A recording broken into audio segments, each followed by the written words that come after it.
ઉત્તર પ્રદેશની રાજનીતિમાં અમર ચાચાના નામથી જાણીતા અમરસિંહ શું માની રહ્યા છે ચૂંટણીના પરિણામો પર? આવો જોઈએ સંદેશ ન્યૂઝ સાથે एक्सक्लूसिव बातचीत। उत्तर प्रदेश चुनाव के लिए एग्जिट पोल ने बीजेपी के पक्ष में अपना फैसला सुना दिया है। अब जनता की बारी है, लेकिन जनता के फैसले से पहले कुछ राजनेता ऐसे हैं जिनके नजरिए की दरकार सभी को है। हमारे साथ बातचीत करने के लिए अमर सिंह जी हैं।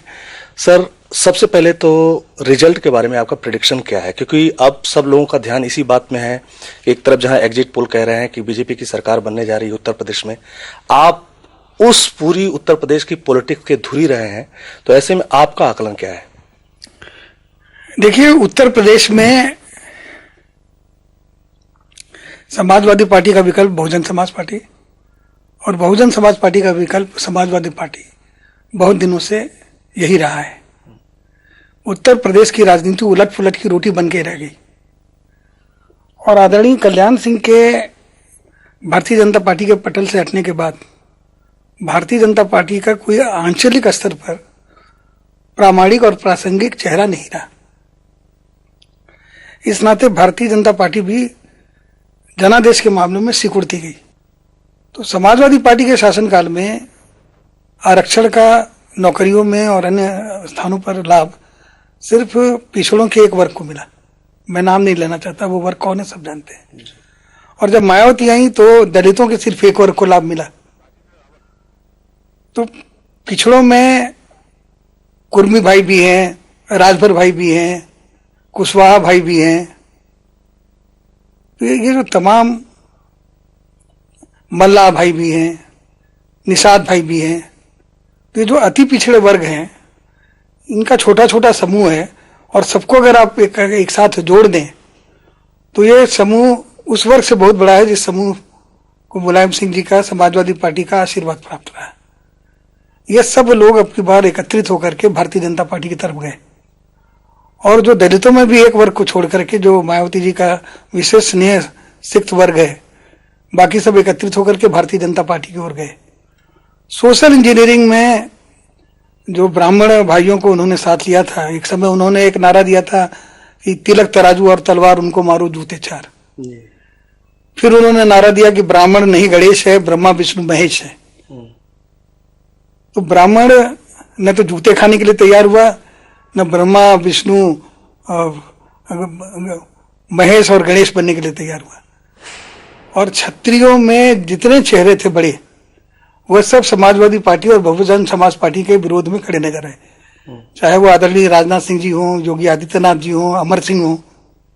हम बहुत सबसे छोटे क्षत्रिय हम हैं, लेकिन हम सब अब की बार न बसपा के पक्ष में थे और न समाजवादी पार्टी के पक्ष में थे। ऐसा राहुल ने अलायंस करके कहा कि एक डेडली कॉम्बिनेशन है जिसमें मुसलमान साथ रहेंगे, साथ ही साथ जिस तबके की आप बात करें कि जिससे बिलोंग समाजवादी पार्टी करती है, खास करके यादव कम्युनिटी, ये सारे लोग रहेंगे और प्लस अदर्स वोट पड़ेगा और इस तरह से वो मेजॉरिटी में आएंगे। तो क्या उनका पूरा रणनीति या अलायंस एक तरह से फेल हो चुका है? देखिए, जो लोग राहुल गांधी के ऊपर आरोप लगाते हैं, अगर उनसे अखिलेश नहीं मिलते तो उनकी और दुर्दशा होती। क्योंकि मुसलमान समुदाय का जो भी वोट मिला है वो कांग्रेस की साख की वजह से मिला है। क्योंकि नरेंद्र मोदी जी की दंगे के लिए आलोचना करने वाले, मुसलमानों की हत्या के लिए आलोचना करने वालों से मैं पूछना चाहता हूं कि गुजरात में दंगा था, वहां के मुसलमान मरे तो मौत थी और नरेंद्र मोदी जी को मौत का सौदागर कहा गया। लेकिन मुजफ्फरनगर में जो मुसलमान मरे और जो दंगा हुआ, और सफेद में आप मल्लिका शेरावत का नाच देख रहे थे और मल्लिका शेरावत नाचते हुए गा रही थी, उफ उफ भीगे ओठ मेरे, मत कर इंतजार सारी रात, बार बार मुझसे कर प्यार, वो भीगे ओठ मेरे। वो क्या था? मुजफ्फरनगर में जो मुसलमान मरे और दंगे हो रहे थे और आप मल्लिका शेरावत का ठुमका देख रहे थे, वो खेलकूद प्रतियोगिता थी।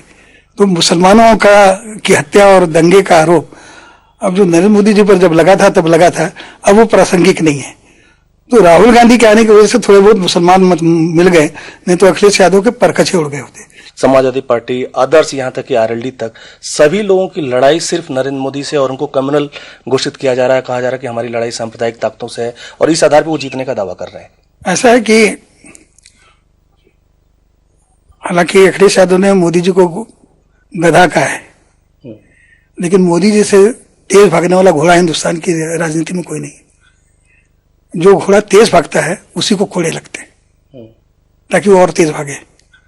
ये सारे नरेंद्र मोदी नाम के राजनीति के सबसे बड़े अरबी घोड़े के कोड़े हैं। जितने कोड़े लगे उतना तेज ये घोड़ा भागा, और ऐसा भागा कि लोग पीछे छूट गए। अच्छा, आपका और मुलायम सिंह का प्रेम तो जग जाहिर है, जो विवाद भी हुए बस वो भी सारी दुनिया के सामने आए। लेकिन जौनपुर में पारसनाथ यादव का प्रचार करते हुए मुलायम सिंह यादव जयप्रदा का नाम भूल जाते हैं, और उनकी बहू जो डिंपल यादव हैं वो कहती हैं कि अगर अमर सिंह का चेहरा टेलीविजन पर दिखाई देता है तो मैं उसको बंद कर देती हूँ, यहाँ तक कि अपने बच्चों को भी नहीं देखने देती हूँ। इधर के बीच मुलायम सिंह या डिंपल यादव या अखिलेश तो नहीं बोले हैं, लेकिन ये सबको आप कैसे देख रहे हैं? मुलायम सिंह जी के बारे में कुछ कहना हमारी अस्तर और गरिमा के अनुकूल नहीं होगा।